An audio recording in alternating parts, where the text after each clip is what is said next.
Welcome back to the GBC Institute. I'm your instructor, Dr. Geno Bradley, and this course is the history of tax and the IRS timeline. Now, here, we're going to give you guys a little treat for those of you who are tax nerds out there and love everything related to the tax and accounting industry.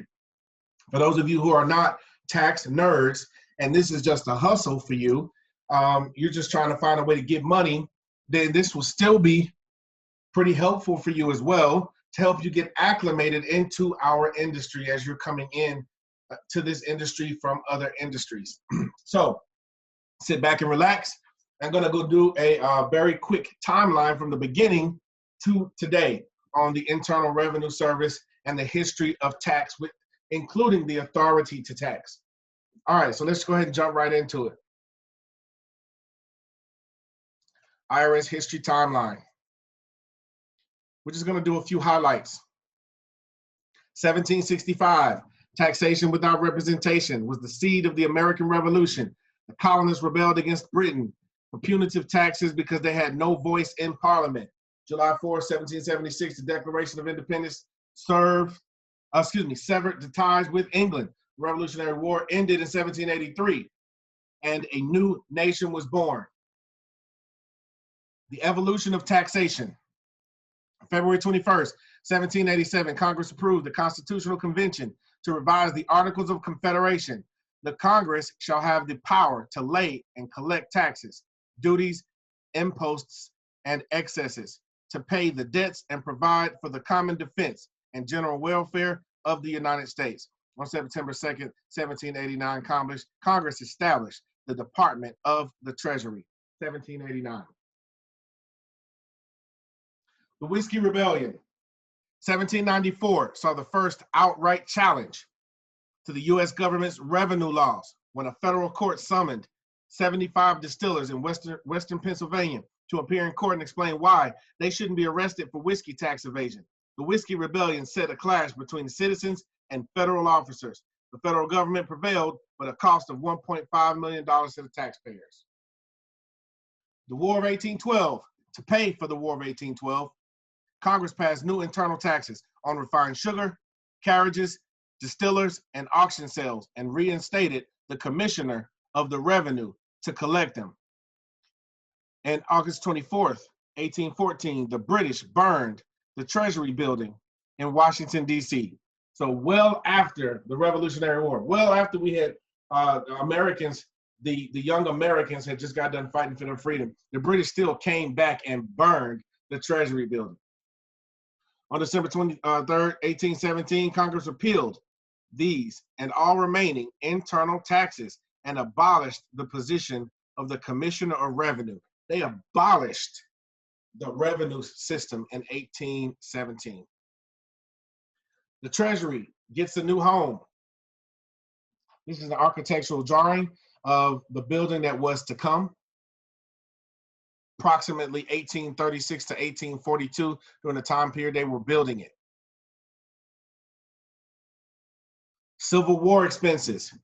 July 1st, 1862, President Lincoln signed the second revenue measure of the Civil War into law.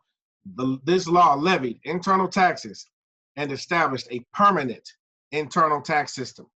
Notice, internal and permanent. Abraham Lincoln. Congress established the office of the Commissioner of Internal Revenue under the Department of Treasury on July 17, 1862, and George Boutwell became its first commissioner. Property seizures and tax refunds. In the first year, 1863, the office of the Commissioner of Internal Revenue collected $39.1 million. Of course, the year before, they had collected pretty much zero. So you can bet they thought he was doing a pretty good job, okay? Now, then they authorized the Commissioner of the Internal Revenue to compromise all suits relating to internal revenue and to abate outstanding assessments and to refund taxes subject to current regulations. Okay. So, a few changes there. To the people of the United States, by an act of Congress, approved Secretary of the Treasurer is authorized to issue an amount not exceeding $200 million in Treasury notes. U.S. Treasury Department, Washington, 1864. State-of-the-art technology. In February 1867, the Secretary of the Treasury adopted a hydrometer to establish a uniform system to inspect and gauge alcoholic spirits that were subject to tax. March 1867, the Revenue Act authorized the Secretary of the Treasury to adopt, procure, and prescribe these and other weighing and gauging instruments to detect fraud by distillers. So you want to make sure you got just enough that you're taxing the right amount. So they started using technology. Pretty cool. That's old-fashioned technology. Let's talk about personal privacy. Representative James Garfield of Ohio spearheaded an effort to make tax information private. On April 5, 1870, IRS Commissioner Delano forbade tax assessors from furnishing a list of taxpayers for publication. They used to publish a full list of taxpayers, okay? Now, Congress passed a Revenue Act stating no collector shall permit to be published in any manner such income returns or any parts thereof except general statistics. So privacy was even important way back in 1870 when there was no digital life. People still had a right to their privacy and they cared about their personal privacy. The first federal income tax. Let's take a look at the first forms. February 25th, 1913. The 16th Amendment officially became a part of the Constitution, granting Congress constitutional authority to levy taxes on corporate and individual income. The Bureau of Internal Revenue established a personal income tax division and correspondence unit to answer a flood of questions about its enforcement, and a special division within General Counsel to prepare opinions of interpreting internal revenue laws. The first 1040 form, 1914. Public awareness, the 4-minute men. These are the guys that were responsible for going around the country getting the word out that there's new tax laws and things are changing.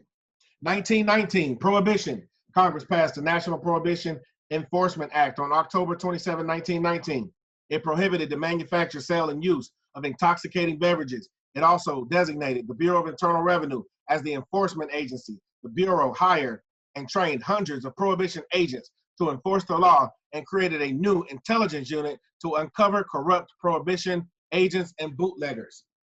So they went through a whole lot of transition during this period, saying that it was not good for America for people to get boozed up.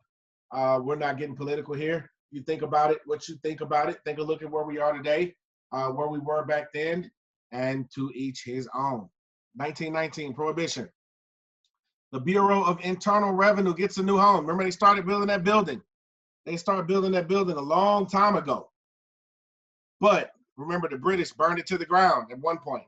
So, of course, they needed a new building. On June 1st, 1930, the main section of the new Internal Revenue Service building opened, 16 months ahead of schedule, with a total construction cost of just over $6 million.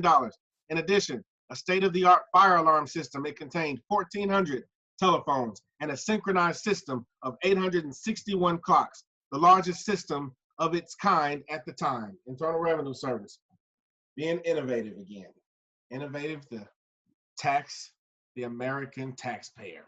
Al Capone, 1925 to 1931. American gangster Alphonse Al Capone attained fame during Prohibition era by raking in millions of dollars through bootlegging and other illicit activities. 1931, an IRS intelligence unit investigation led to his indictment on federal income tax evasions and violations of the Volstead Act. He pled guilty, was convicted, and sentenced to 11 years in federal prison, a $50,000 fine, in order to pay $215,000 plus interest on back taxes. That was a lot of money back in 1925 to 1931.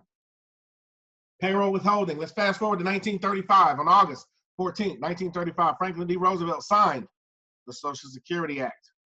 Employees originally paid 1% of the first $3,000 of their salaries to finance the benefits. The law required a new system of tax withholding, which the Bureau of Internal Revenue had to collect and turn over to the Social Security Trust Fund. It also created an unemployment compensation program and laid the foundation for our modern payroll withholding, 1935 to 1940.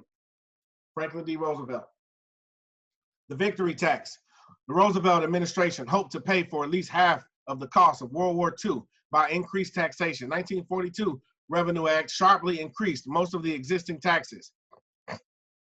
Introduced by the victory tax, a 5% surcharge on all net income over $624 with a post-war credit, lowered the exemptions and began provisions for medical and dental expenses and investors' expense deductions. Still, taxes only funded 43% of the war's cost, 7% short of the goal. They were hoping they would be able to collect at least half of what it cost to fund the war, but they got pretty close.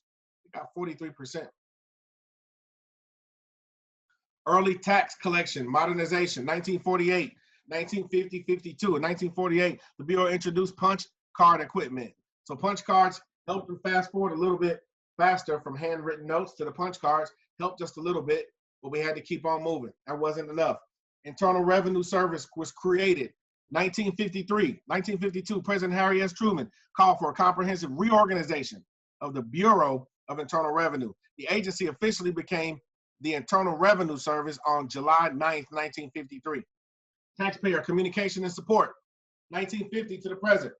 During the 1950s, the service primarily interacted with taxpayers through written and print communication using the U.S. Postal Service and walk-in offices. Walk-in offices or tax assistance centers continue to provide assistance to taxpayers to this day. Public outreach, 1953 to 1959. The IRS began teaching taxes, the Teaching Taxes program, by mailing a tax kit with a teaching kit and large copies of the tax forms and regular return forms for 30,000 junior and senior high school principals. By 1959, the IRS offered public service announcements to television and radio stations throughout the year, not just during the filing season. IRS modernizes its data, 1959 to 1962. Secretary of the Treasury approves a plan to install a nationwide automatic data processing system. Pretty cool. Still pretty outdated right now. You see how fast we fast forwarded beyond that. President Kennedy visited the IRS. On May 1st, 1961, President John F. Kennedy attended the Joint Conference of Regional Commissioners and District Directors of the IRS, the only U.S. president to visit IRS headquarters. President Kennedy praised the service for pursuing fair taxation in the promotion of the national interest. Invention of the Tingle Table. The Tingle Table. For over 50 years, Tingle Tables have saved taxpayers millions of dollars by reducing the time it takes IRS employees to sort through individual paper filed returns. In 1962, James Tingle invented the table while working at an IRS service center. Mr. Tingle built the prototype in his backyard, still in use today. Over 15 million tax returns flowed through the Tingle tables during the 2019 tax filing season. That is a great tidbit. Taxpayer service, toll-free telephone networking system piloted in 1966 eventually allowed the IRS to handle most taxpayer inquiries by phone. On January 1967, the IRS launched a nationwide automated federal tax system. The same year, the IRS established a long-range study to determine the automated data processing requirements through 1970 and beyond. The IRS reaches out to more taxpayers. 1972, they began to offer more tax information in Spanish. So that's pretty cool. More forms, more availability. It helps them to collect more revenue. Faster, more accurate service. 1978 was a good year. The IRS installed a remittance processing system, RPS, and a mail sorting system in all service systems. The system automated the sorting and opening of all income tax returns at a rate of 22,000 pieces of mail per hour with a 98% accuracy rate. In contrast, the top speed of the manual sort process it replaced was 1,200 pieces an hour. So from 1,200 pieces an hour, 22,000 pieces an hour. It's pretty cool. Tax Reform Act of 1986. All right, this is the last time the taxes were truly overhauled. The Tax Cuts and Jobs Act that happened here recently, that went into effect January 1st, 2018, you know, the Trump administration has claimed that it was the first major tax reform since 1986. Here's your proof. U.S. Congress passed the Tax Reform Act to simplify the income tax code. The service marked a pivotal change in the way it interacted with taxpayers by beginning the progression from paper-based filing to electronic filing. Service design, 1978 to 1988. They studied the economic, social, and behavioral factors that impact taxpayer compliance. In 1986, the IRS established Artificial Intelligence Laboratory as a part of an initiative to explore the potential applications of new technologies in tax processing. All right, the IRS revived its Understanding Taxes program for high school students so that they can help more people understand. All right, taxpayers' rights. In 1988, the IRS published Publication 1, Your Rights as a Taxpayer, which required the IRS to fully inform taxpayers of their rights as a taxpayer and the process for examination, appeal, collection, and refunds. Your Rights as a Taxpayer, Publication 1. IRS Bulletin Board System and IRS e-file, National Technical Information Service, NTIS, established FedWorld in 1992 to serve as the online locator service for extensive inventory of information distributed by the federal government. 2 years later, in 1994, NTIS launched a bulletin board system to support the IRS, giving the service the ability to provide forms and publications online. 1994, tax forms went online. Digital Daily. The Digital Daily was the first presence of the IRS on the World Wide Web. It had a warm and humorous tone and had a design resembled a newspaper. The site grew and evolved into irs.gov, which had more than 609 million visits in 2018. irs.gov. Kind of morphed from over here to this is what it looks like now. It's a lot more tidy, a lot more efficient. This is what it looks like on your phone. Restructuring and Reform of 1998. IRS Restructuring and Reform Act of 1998 prompted the most comprehensive reorganization and modernization of IRS in nearly half a century. The IRS reorganized itself in 2000 to closely resemble the private sector, which is privately owned businesses, creating 4 major business divisions, each aligned to a group of taxpayers with similar needs. Digital tools for taxpayers. The IRS leaned into digital innovation, launching multiple tools: the withholding calculator, Where's My Refund, Free File, Taxpayer Local Assistance Office Locator, Sales Tax Deduction Calculator. So more digital online tools, including online payments. Now, here's the digital tools for tax professionals. It continued effort to move toward a paperless filing process. The IRS launched Digital Solutions for Tax Professionals. 2004, the Transcript Delivery Service. And 2008, the Electronic Pen Signature. Client individual tax returns electronically filed and signed.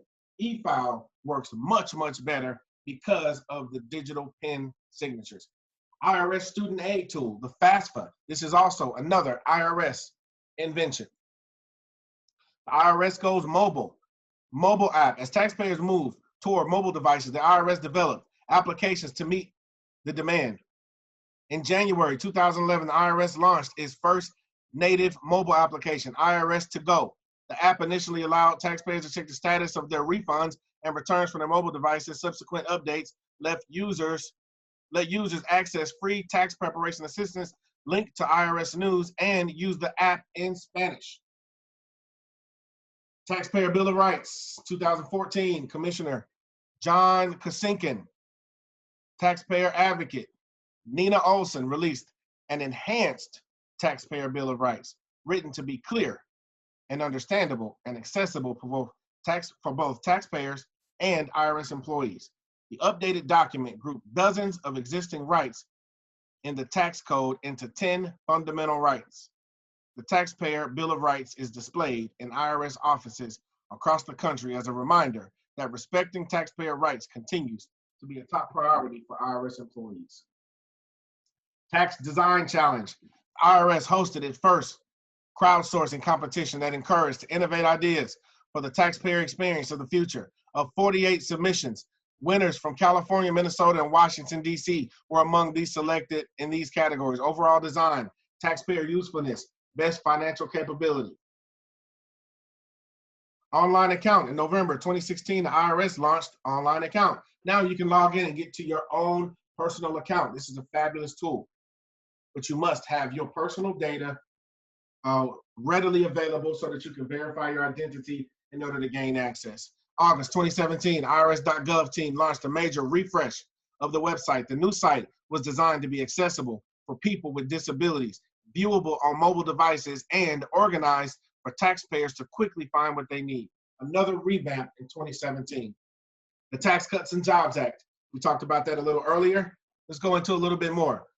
December 22nd, 2017, President Donald J. Trump signed into law H.R. 1, known as the Tax Cuts and Jobs Act, or TCJA. The most significant piece of tax reform legislation in decades. Today, the IRS continues its mission to provide America's taxpayers with top quality service by helping them to understand and meet their tax responsibilities and enforce the law with integrity and fairness to all. Hey, IRS is on social media, just in case you didn't know. As a part of its mission to help taxpayers understand and meet their tax responsibilities, IRS added Instagram to its social media. Let's take a look at what they have. YouTube, Facebook, Twitter, and LinkedIn. Pretty cool. The new 1040. The new 1040 is about the size of a postcard.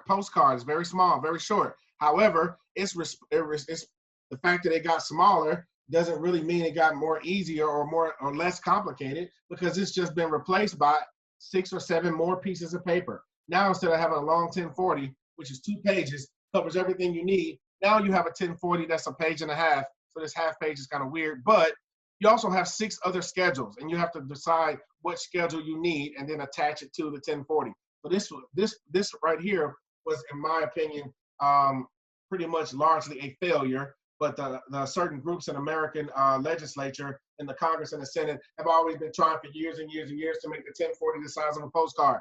The only thing they did was change the name and address portion to make that the size of a postcard. You still have tons of paperwork, and you actually have even more paperwork now.